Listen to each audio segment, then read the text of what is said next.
Dia adalah kakak kandungku. Ialah yang ingin membunuhmu. Baiklah, jika Kakanda tidak percaya, Adinda rela mati untukmu. Tapi Kakanda harus tahu, jika air sungai ini bening dan mewangi, maka Adinda tidak bersalah. Namun, jika air sungai ini kotor dan berbau busuk, maka Adinda siap dihukum.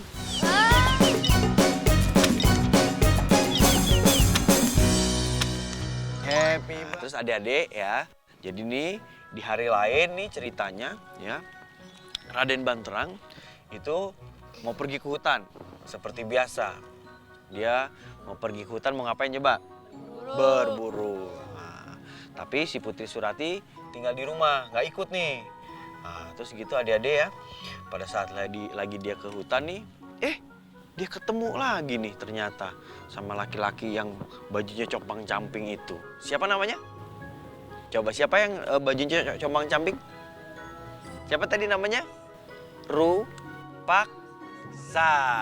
Oke, kok pada lupa sih? Lupa ya. Ya, jadi adik-adik nih, Raden Banterang nggak taunya pas di hutan, ketemu juga sama Rupaksa. Kemarin kan yang ketemu itu adalah si Putri Surati. Nah, besoknya si Raden Banterang ini yang ketemu sama Rupaksa. Nah, terus gitu disamperin nih sama si Raden Banterang. Maksudnya baik karena dia mau menolong gitu. Kasihan nih kalau ada orang yang lagi kesusahan gitu kan gitu ya, orang susah. Nah tadinya dia pengen ngasih makan, pengen ngasih uang gitu. Adik-adik suka nggak ngasih minta-minta uang? Hah? Suka? Suka nggak? Ah kamu kok nggak suka? Hah? Adik-adik harusnya ya kalau misalnya adik-adik di jalanan nih ya terus ketemu sama orang yang lagi susah nih kayak misalkan tukang minta-minta terus tadi apa orang ngemis gitu itu dikasih uang. Kalau bisa nggak punya uang adik-adik kasih tuh kan di tempat makanan adik-adik suka ada kue ya kasih sama mereka ya. Nah, oke diterusin lagi nih. Jadi Raden Banterangnya ceritanya lagi ngedatengin si Rupaksa ini. Nah terus tiba-tiba si Rupaksa ini bilang sama si Raden Banterang. Dia bilang, "Hei Raden Banterang." Wah kaget. Ternyata kok si Rupaksa ini apa namanya tahu namanya Raden Banterang gitu kan. Loh kamu tahu dari mana nama aku? Wah tapi nggak dijawab nih sama Rupaksa. Terus gitu kamu memang siapa namanya? Aku adalah Rupaksa, dia bilang gitu. Kamu pasti Raden Banterang yang mempunyai istri bernama Surati. Wah, makin penasaran sih Raden Banterang. Kok kamu tahu gitu? Nah, begini kata Rupaksa. Raden Banterang, saya mau cerita sama kamu. Dia bilang, ya, sebenarnya nyawa kamu ini sekarang lagi terancam. Gitu. Loh, kenapa kok nyawa aku terancam katanya? Iya, selama ini sebenarnya ada orang yang ingin membunuh kamu. Kira-kira siapa coba adik? Hah? Istrinya. Wah, ternyata kamu benar. Nah, adik ternyata benar. Jadi suruh paksa bilang, yang mau ngebunuh kamu itu sebenarnya si Putri Surati katanya gitu. Ah, nggak percaya Raden Banterang karena dia bilang nggak mungkin. Istri aku adalah istri yang baik. Dia baik sama aku, dia nggak mungkin mau ngebunuh aku. Terus suruh paksa bilang gini. Terus dia bilang si Putri Surati ini nggak pernah ngapa-ngapain kok katanya, nggak pernah ada percobaan ngebunuh aku katanya gitu. Dia mau ngebunuh kamu itu pakai guna-guna katanya gitu. Wah bohong kamu. Wah, marah nih si Raden Banterangnya. Gini terus akhirnya si Rupaksa bilang, Raden Banterang kamu jangan marah dulu. Kamu buktiin aja kalau istri kamu ini ternyata jahat dan dia pengen ngeguna-gunain kamu. Tahu nggak guna-guna apa? Jadi orang ya yang suka nyakitin orang itu pakai ilmu hitam. Itu namanya guna-guna. Nah, terus si Rupaksa ini bilang, istri kamu ini sekarang sudah menaruh ikat kepala berwarna hitam di bawah bantal tempat tidur kamu katanya gitu. Wah, ternyata si Rupaksa ini ya dia mau memfitnah si adiknya sendiri. Makin penasaran kan si Raden Banterangnya. Ya udah kalau gitu si Raden Banterang bilang, kalau begitu aku akan buktikan. Tapi awas, kalau berita ini bohong, kamu akan saya hukum katanya gitu.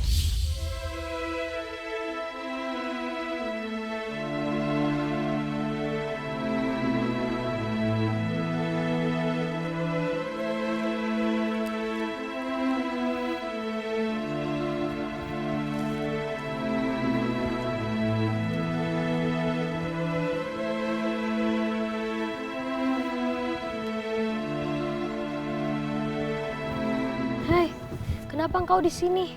Saya haus.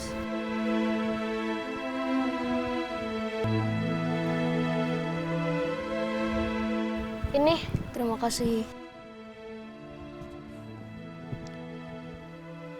Apakah kau Raden Banterang, suami dari Putri Surati? Benar. Dari mana kau tahu? Hati-hatilah engkau, karena istrimu sedang merencanakan sesuatu untuk membunuhmu. Dia akan mengguna-gunaimu dengan ikat kepala yang ada di bawah bantalnya. Tidak mungkin. Tidak mungkin. Tidak mungkin. Kemana dia?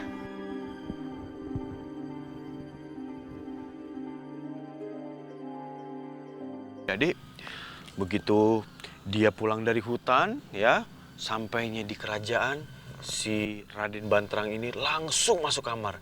Dia mau nyari ikat kepala warna hitam yang dibilang sama Rupaksa ditaruh di bawah bantal. Begitu dia cari-cari, ternyata dia nemuin ikat kepala warna hitam. Wah, akhirnya si Raden Banterang ini adik-adik ya murka. Dia marah besar sama istrinya si Putri Surati. Putri Suratinya itu dipanggil sama dia. Dia bilang gini, "Hei Putri Surati, kamu dasar istri yang tidak tahu terima kasih." Katanya gitu. "Kamu harus dihukum," katanya gitu. Wah, Putri Suratinya bingung kan. Tuh, kenapa kok kamu marah-marah katanya gitu. "Kamu mau bunuh aku kan," katanya gitu. Terus dia gitu, "Loh, siapa yang bilang?" katanya. "Aku ketemu sama laki-laki," katanya, "di hutan. Namanya Rupaksa." Hah, makin bingung si Suratinya. Memangnya dia ngomong apa? Dia bilang, "Kamu mau ngebunuh aku, kamu mau ngeguna-guna aku." Dia bilang, "Kamu naruh si ikat kepala warna hitam ini di bawah bantal untuk mengguna-gunai aku." Wah, si Putri Suratinya itu merasa sedih nih adik-adik karena dia dikhianatin sama kakaknya sendiri. Nah, tapi karena si Raden Banterangnya ini udah marah besar ya, akhirnya si putrinya ini nih udah langsung ditarik sama Raden Banterang. "Pokoknya kamu harus aku hukum," katanya gitu. "Kamu mau aku tenggelamkan di sungai." Wah, katanya gitu. Wah, si putrinya ini ketakutan kan. Wah, gimana nih ya? Gitu kan. "Enggak, Raden, kamu jangan percaya sama si Rupaksa," katanya gitu. "Aku nggak mau ngebunuh kamu," katanya gitu. "Itu bukan guna-guna. Itu cuman tanda atau misalnya itu cuman barang yang diberikan oleh Rupaksa, dan Rupaksa itu adalah kakak aku," katanya gitu. "Itu barang untuk menyelamatkan aku kalau misalnya ada apa-apa," katanya gitu. Nah, terus dia gitu, tapi tetap Raden Banterangnya nih adik-adik nggak mau percaya sama si Putri Surati.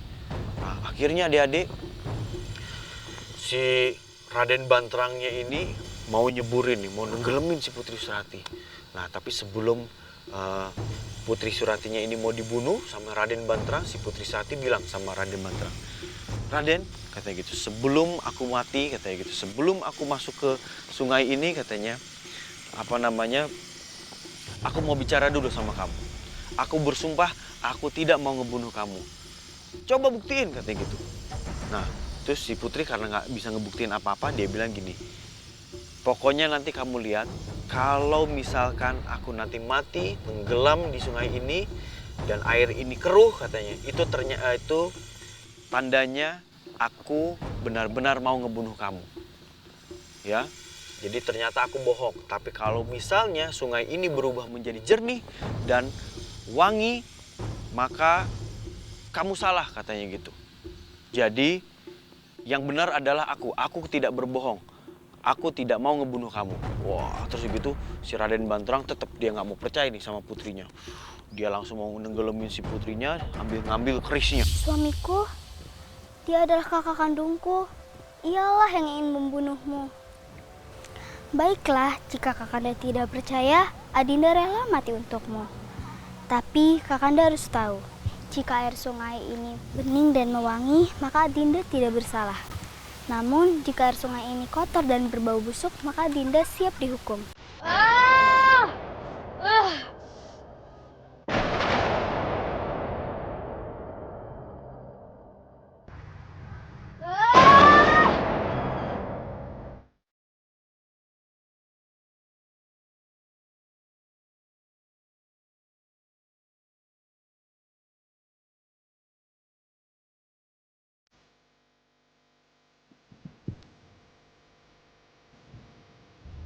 Ternyata istriku benar, dan dia tidak bersalah. Sungai ini menjadi wangi dan bening. Tapi ternyata nih adik-adik, nggak berapa lama, omongannya Putri ini ternyata kejadian. Wah, langit ini di atas ya langsung ada petir. Duar, duar gitu.